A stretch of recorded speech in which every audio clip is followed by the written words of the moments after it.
Hey, happy Training Tuesday from my car.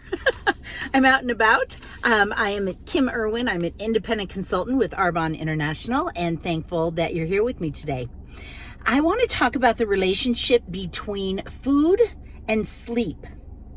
I usually sleep like a baby, and recently I have not been.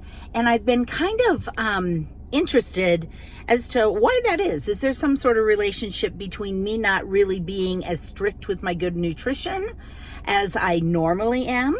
Because I was telling some friends earlier that I did a little bit of an experiment over the past several months, and just kind of, I didn't go off the rails. But, I always had my Green Gut Glow shot in the morning for sure, usually had a shake, but I just was not paying as much attention to healthy fuel as I normally do. I wanted to see what happened when I just kind of went rogue. It's not pretty. So I did notice that I did not sleep as well. I did notice that I had phlegm in the morning. I did notice that my joints ached. So all of those things that I knew went away when I do the Arbonne 30 Days to Healthy Living Strictly, they're all back. So fortunately yesterday we started a new challenge, but my curiosity was piqued regarding the sleep aspect of it. So I went to a website called the Sleep Foundation, and I am looking at how nutrition affects sleep. So I think the first thing that we need to understand is, what is nutrition? Okay, let's get the basis there. Nutrition is made up of food and other substances that allow our bodies to have energy and function properly. Okay, so human nutrition is made up of three different components: macronutrients, vitamins, and minerals. So what are macronutrients? Those are carbohydrates, proteins and amino acids, fats, fiber, and water. Okay, again, macronutrients are carbohydrates, proteins and amino acids, fats, fiber, and water. And then vitamins, they play a real specific role in a lot of different body processes. And there are 13 essential vitamins. So what do? They power different systems in our body. And usually they are called macro minerals or trace minerals, depending on how much we need of them. So that's what nutrition, it's what we take in that allows our body to function at its optimal ability, right? We want to be efficient, we want to be smart, we want it functioning at a high level. So what happens if you go rogue with nutrition and you start having bad nutrition? There are a couple of things that I wanted to just kind of share with you. One is high carbohydrate intake.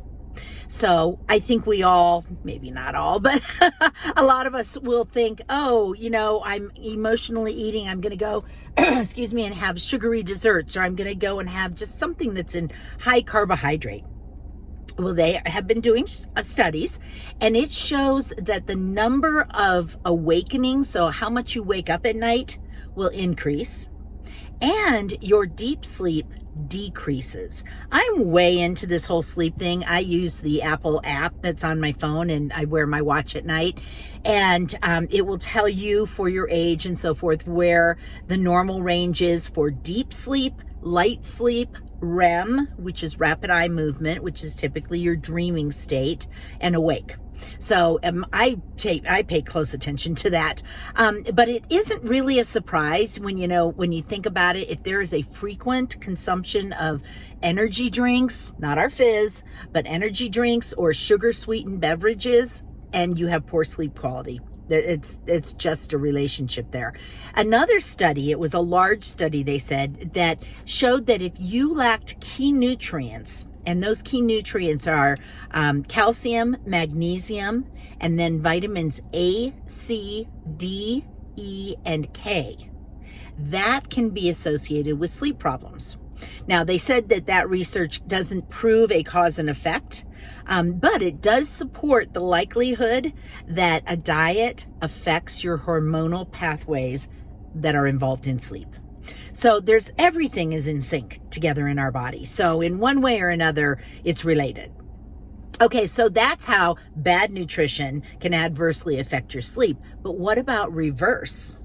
Think about this. Think about, you take on a bunch more hours than you're used to, or things are crazy and you're sleep deprived. You just had a baby. You're sleep deprived, whatever it is. Can that adversely affect your nutrition? Yes, it can. They have found that multiple studies are finding that people who do not get enough sleep will increase their food consumption. Now think about it. You're awake longer. What are you going to do? Eat. I don't know. That's where my mind goes.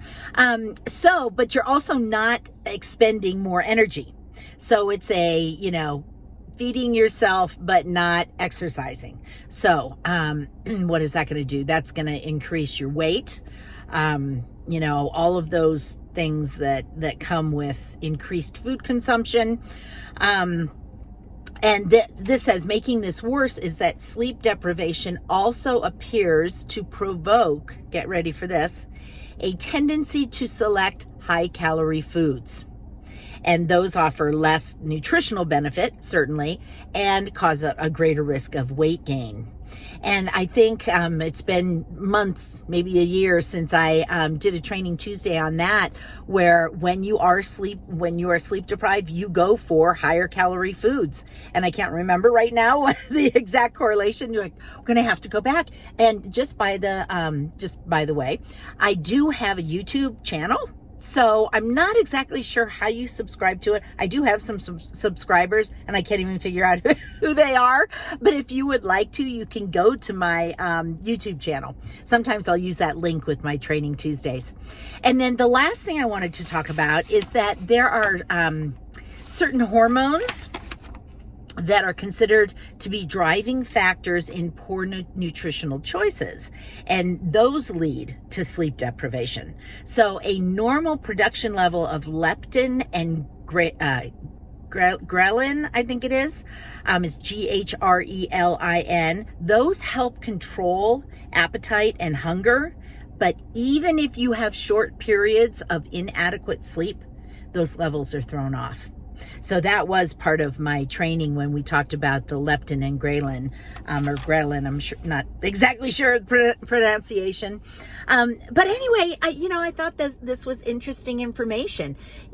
We're all so interconnected. If you have bad nutrition, you're probably going to not sleep so great. If you don't sleep so great, you're probably going to go and have bad nutrition. It's a vicious cycle.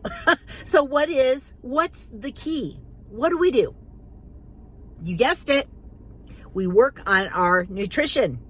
We get those macronutrients and vitamins and minerals at the levels where they are fueling our body at optimal level. We feel good. Our bodies are feeling good. Our guts are healthy, and everything starts really working and functioning the way that it's supposed to at that optimal level.